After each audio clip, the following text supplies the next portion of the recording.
மீனம் ராசி நண்பர்களே, 2026வது வருட புத்தாண்டு நல்வாழ்த்துக்கள். ஜனவரி மாத பலன்கள். இந்த வருடம் துவக்கத்திலே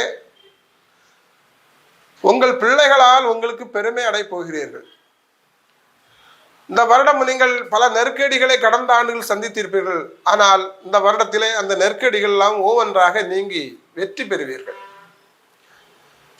ஜன்மத்திலே சனி பகவான் அமர்ந்திருக்கிறார். உங்கள் ராசிக்கு 4லே குரு பகவான் அமர்ந்திருக்கிறார். சுகஸ்தானத்திலே அமர்ந்திருக்கிறார். உங்கள் ராசிநாதனாகிய குரு பகவான் 4வது வீட்டிலே சுகஸ்தானத்திலே அமர்ந்திருக்கிறார்.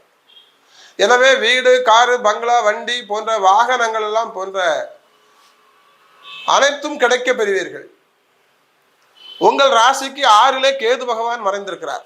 உங்கள் ராசிக்கு 6வது வீடு என்று சொல்லுகின்ற சிம்ம வீட்டிலே கேது பகவான் மறைந்திருக்கிறார். எனவே 6ல் பாவி மறைவது சிறப்பை தான் தரும். உங்கள் ராசிக்கு விரயஸ்தானத்திலே ராகு பகவான் மறைந்திருக்கிறார். உங்கள் ராசிக்கு 12வது வீடு கும்ப வீடு. கும்ப வீட்டிலே ராகு பகவான் மறைந்திருக்கிறார். 12ல் பாவி மறைவது சிறப்பை தான் தரும். மேலும் உங்கள் ராசிக்கு லாபஸ்தானம் என்று சொல்லுகின்ற மகர வீட்டிற்கு இந்த மாதம் துவக்கத்திலே செவ்வாய் பகவான் வர இருக்கிறார். சூரிய பகவான் வர இருக்கிறார். புதன் பகவான் வர இருக்கிறார். சுக்கிர பகவான் வர இருக்கிறார். இவர்கள் எல்லாம் மாத கிரக பேச்சு கிரகங்களாகியவைகளாகும். எனவே ஒரு லாபஸ்தானத்திலே செவ்வாய் பகவான் உச்சம் பெறுகிறார்.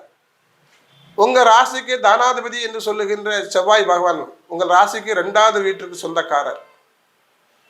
செவ்வாய் பகவான் மகர வீட்டிலே உச்சம் பெறுகிற இந்த நேரத்திலே தனங்கள் பல வழிகளில் குவியும்.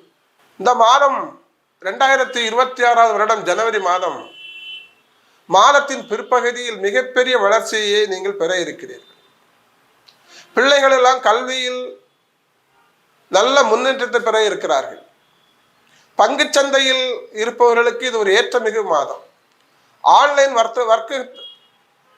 வர்த்தகத்தில் ஈடுபடுபவர்களுக்கு இது ஒரு வெற்றிகரமான மாதமாக அமைகிறது.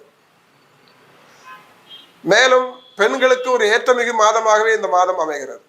தொழிலில் இருந்த தடை தாமதங்கள் நீங்கி வெற்றியை பெறுவீர்கள். இந்த மாதத்திலே சகோதரர்களிடத்தில் இருந்த பிணக்குகள் நீங்கும். உங்கள் தாய் வழி உறவினர்களிடத்திலே விட்டு கொடுத்து சென்றால் அது சிறப்பை தரும்.